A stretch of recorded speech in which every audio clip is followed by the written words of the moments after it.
Mais pour cela, il va falloir avoir un focus vraiment particulier. Un focus, non pas comme la plupart des gens sur le problème, mais un focus sur les solutions. En fait, si tu dois, entre guillemets, le quantifier, 5% de ton attention doit être focalisée sur le problème. Et 95%, c'est-à-dire l'immense majorité de ton attention, doit être focalisée sur les possibilités et les solutions. Une fois que tu as le bon focus, on passe à la deuxième partie. La deuxième partie, c'est tout simplement de te poser les bonnes questions. Les bonnes questions, c'est quoi? Par exemple, tu peux te demander, est-ce qu'il y a quelqu'un sur cette Terre, sur notre planète, dans le passé, qui a eu exactement le même problème que moi? Alors la réponse, elle est très probablement oui. Et derrière cette réponse, on peut se poser la question, comment est-ce qu'il a fait pour solutionner son problème? En général, ce genre de réponses, on peut les trouver sur Internet. Et lorsque on a trouvé la solution que lui a apportée à ce problème, mais peut-être qu'on peut identifier certains aspects qu'on pourrait éventuellement modéliser, en partie ou même pourquoi pas en totalité. Ensuite, on peut aussi faire la liste de toutes les personnes, qu'elles soient physiques ou morales, qui vont pouvoir nous aider à résoudre ce problème. Alors quand je dis des personnes physiques ou morales, ça peut être des proches qui, en parlant avec eux, vont pouvoir nous donner leur point de vue détaché d'un point de vue émotionnel et surtout extérieur, ce qui pourra peut-être nous permettre de prendre en compte certains éléments de la situation. Ça peut être aussi des gens qui nous aiment et qui ont envie qu'on résout ce problème.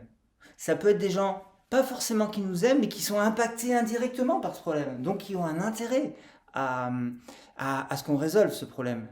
Ça peut être aussi bien sûr des professionnels, que ce soit un thérapeute, que ce soit un médecin, que ce soit un avocat, des sociétés, par exemple une société de dératisation, si bien sûr notre problème est lié avec des rats dans un immeuble, ou des sociétés de création de logiciels, etc., etc., etc. Ça peut être aussi des institutions ou des administrations. Peut-être que la police peut contribuer à régler son problème, en fonction bien sûr du type de problème. La police, un tribunal, n'importe quelle administration, n'importe quelle institution.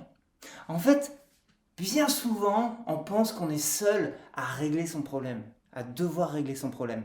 Et c'est vrai que parfois, on peut régler nos problèmes seuls.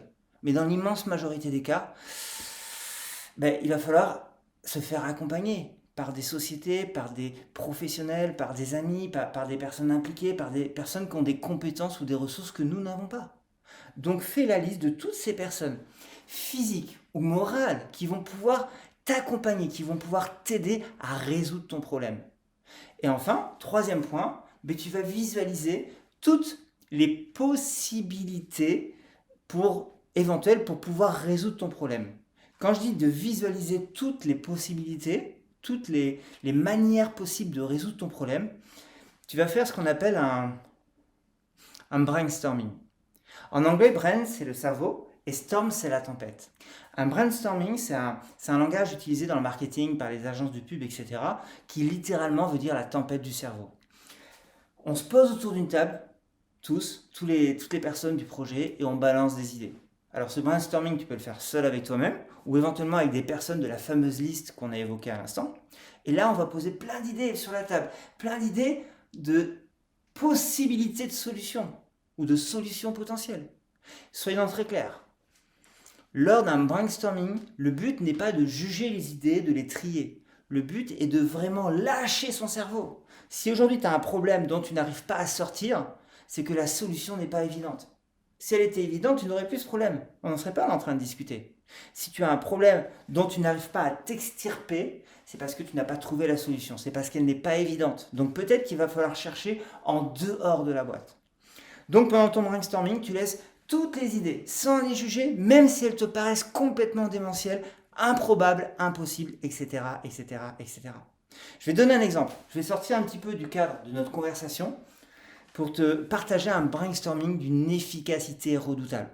C'était une agence de marketing qui, dans les années 90, a fait une publicité pour la boisson Perrier.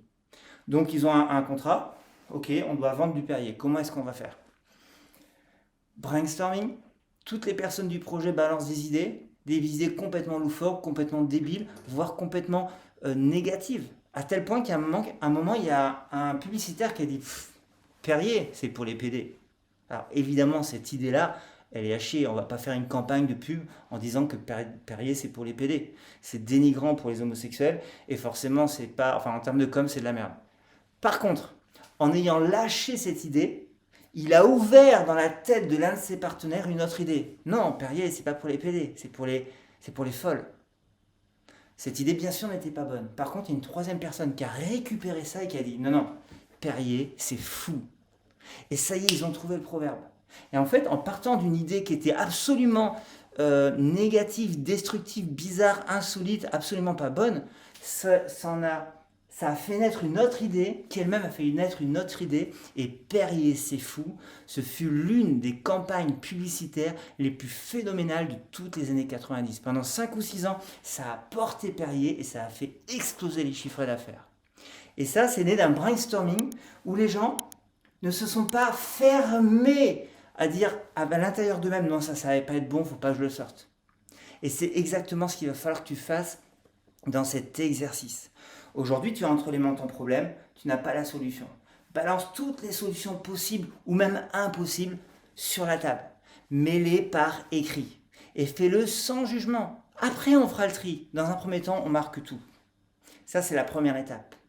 Une fois que tu as tout mis sur la table, toutes ces idées bizarres, incongrues, insolubles, géniales, insolentes, tout ce que tu veux, là, on va faire le tri.